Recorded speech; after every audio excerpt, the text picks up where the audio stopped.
Hello class 10th students. Here is Anand Mishra and आप लोगों का साइंस टीचर। जैसा कि आप लोगों को पता है, पिछले वीडियो में मैंने आप लोगों को सेक्सुअल रिप्रोडक्शन यानी अलैंगिक जनन के बारे में बताया था। आज हमारा टॉपिक है, इस टॉपिक का नाम है सेक्सुअल रिप्रोडक्शन लैंगिक जनन, जो कि मल्टी सेलुलर में होता है। मल्टी सेलुलर ऑर्गेनिज्म में ये वाला टाइप ऑफ रिप्रोडक्शन है, या फिर हम इसे बोल सकते हैं कि हाईली डेवलप्ड ऑर्गेनिज्म में ये वाला रिप्रोडक्शन होता है। सेक्सुअल रिप्रोडक्शन यानी sexual reproduction is a natural way, एक प्राकृतिक तरीका of reproduction and take place in all multicellular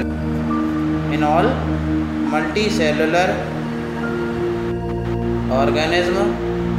multicellular organism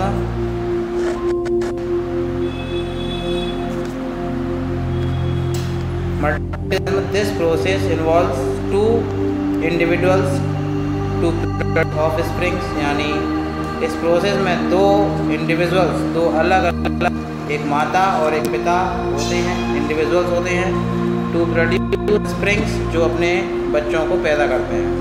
in this mail यानी नर एंड द फीमेल गैमेट्स क्या होते हैं?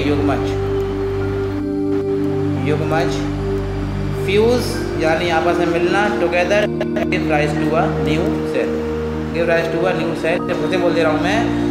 रिप्रोडक्शन यानी हाईली, एक तो मल्टी सेल ऑर्गेनिज्म में होते हैं, और जो मैंने आपको बताई है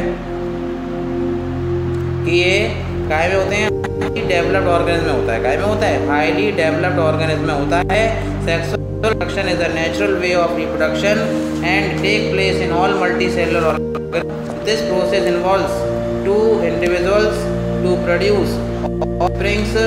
In this male and the female mates fuse together and give rise to a new cell बनता है। ये आपको समझ में आ गया होगा तरह चीज। फिर हिंदी में समझेंगे। जब जनन प्रक्रिया में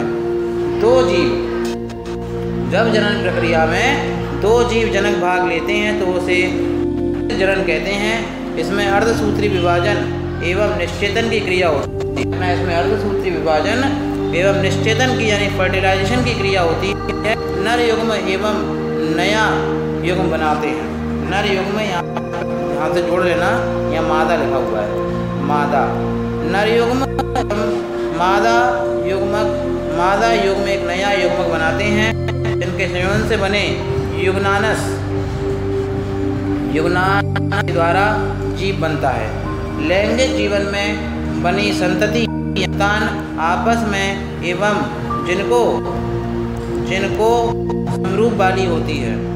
लैंगिक जनन की क्रियाएं में अधिक समय लगता है। एक जटिल एवं विस्तारित एवं धीमी प्रक्रिया है। ये एक जटिल यानी कॉम्प्लेक्स,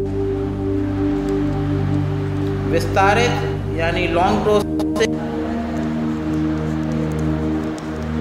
और धीमी स्लो प्रोसेस है। ध्यान रखना है। तो क्या लिखा हुआ है? जब जनन प्रक्रिया में दो जीव भाग लेते हैं तो उसे लैंगिक जनन कहते हैं। इसमें सूत्री विभाजन एवं निश्चेतन की क्रिया होती है। नर युग्मक एवं मादा युग्मक बनाते हैं, जिनके संयोजन से बने युग्मनास के द्वारा जीव बनता है। लैंगिक जनन में बनी संतति में एवं जिनको में समरूप वाली होती है। लैंगिक जनन में क्रिया में अधिक समय लगता है तथा यह जटिल, विस्तारित एवं धीमी प्रक्रिया है। स्लो प्रोसेस है, लॉन्ग प्रोसेस है और कॉम्प्लेक्स प्रोसेस है। आगे हम बात करें इसमें तो थोड़ा समझने वाली बात है। अब हम थोड़ा समझेंगे क्या इसकी सेक्सुअल इम्पोर्टेंस, यानी importance of sexual reproduction. Importance of sexual reproduction class 10th, ये बता रहा हूँ मैं आप लोगों को कि इसकी क्या इम्पोर्टेंस हो सकती है। ठीक है ना। इम्पोर्टेंस का मतलब हो गया कि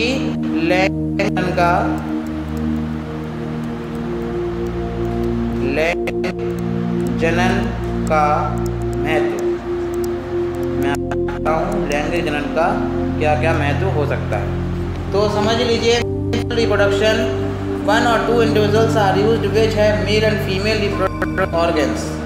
If only one individual is used, then it must possess both male and female reproductive organs. Such animals are called bisexual or hermaphrodite. Example, earthworm or leech. अब importance of features of reproduction के बारे में बात करें या importance की बात करें तो सबसे पहला इम्पोर्टेंस तो यही है कि मेल भी होता है और फीमेल भी होता है। इसमें हम बात करेंगे तो मेल का होता है स्पर्म, फीमेल का होता है ओव्यूल, ठीक है ना, या ओवम। अब इसमें हम पहला पॉइंट जो हम बताएंगे आप लोगों को, पहला पॉइंट ये है हमारा कि इम्पोर्टेंट फीचर्स क्या होते हैं। इम्पोर्टेंट फीचर्स ये होते हैं कि या तो इसमें और फीमेल अलग होता है, मेल और फीमेल अलग होता है। लेकिन यदि किसी में मेल और फीमेल एक ही टाइप में होते हैं, मेल और फीमेल एक ही, तो जिसमें मेल और फीमेल एक ही होते हैं उसे हम बोलते हैं, क्या बोलते हैं, बायसेक्सुअल बोलते हैं, बायसेक्सुअल बोलते हैं। ध्यान, बायसेक्सुअल या इसी का एक बायोलॉजी में एक और नाम है, मैं वो नाम भी बता दे रहा हूँ, hermaphrodite।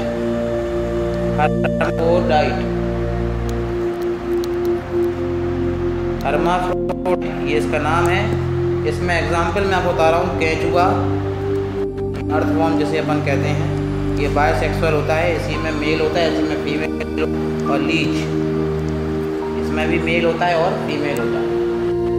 But in most of the animals male and female individuals ही आर सेपरेट। लेकिन बहुत सारे जो एनिमल्स होते हैं उनमें मेल और फीमेल अलग अलग होता है। सिर्फ केंचुआ यानी अर्थवॉर्म और लीच में जोंक, जिसे जोंक बोलते हैं, जोंक। तो जोंक और केंचुआ सिर्फ ऐसे दो हैं जो आप मेल और फीमेल एक जैसा होता है, जो बायसेक्सुअल होते हैं, लेकिन मेल और फीमेल वैसे अलग अलग होते हैं। सेकंड वाला जिसमें मेल अलग होता है और फीमेल अलग होता है बोलते हैं यूनिसेक्सुअल। क्या बोलते हैं, यूनिसेक्सुअल। क्या बोलते हैं, यूनिसेक्सुअल बोलते हैं। ध्यान रखना है आपको, यूनिसेक्सुअल होता है, ठीक है ना। और the most striking features of sexual reproduction of specialised haploid cells called gametes. वाला जो पॉइंट मैं आपको बताने वाला हूँ कि जो सेक्सुअल रिप्रोडक्शन होता है, सेक्सुअल रिप्रोडक्शन में गैमेट्स फॉर्म होते हैं। ध्यान रखना है, क्या फॉर्म होते हैं, गैमेट्स, GAMETS, गैमेट्स फॉर्म होते हैं, गैमेट होते हैं। और एक गैमेट्स फॉर्म कब होते हैं तो मैं आपको बता दूं, ये वाले भी, ये भी बहुत बताने हैं कि गैमेट्स फॉर्म कब होते हैं। One gamete which is immortal and contains store food for the future development of the zygote, the female egg or ovum, and the other which is motile and contain less or reserve food is called the male gamete sperm। यानी जब एक sperm mail cell और होता है ovum या egg, egg यानी female cell, female cell जब आपस में होते हैं, क्या होते हैं, यहाँ से देखिए ये आपका स्पर्म आ रहा होता है, ये इसका स्पर्म, और यहाँ आपका ये ओवम आ रहा होता है, ये आपका ओवम है। और जब ये आपस में क्या होते हैं, फ्यूज़ होते हैं, जब ये आपस में फ्यूज़ होते हैं तो गैमेट फॉर्म होता है। क्या फॉर्म होता है, गैमेट। और गैमेट फॉर्म होने के बाद जब आपका होता है डायरेक्ट आता है, तो गैमेट के बाद फिर आपका जो बनता है उसे आप क्या बोलते हैं, बोलते हैं जाइगोट।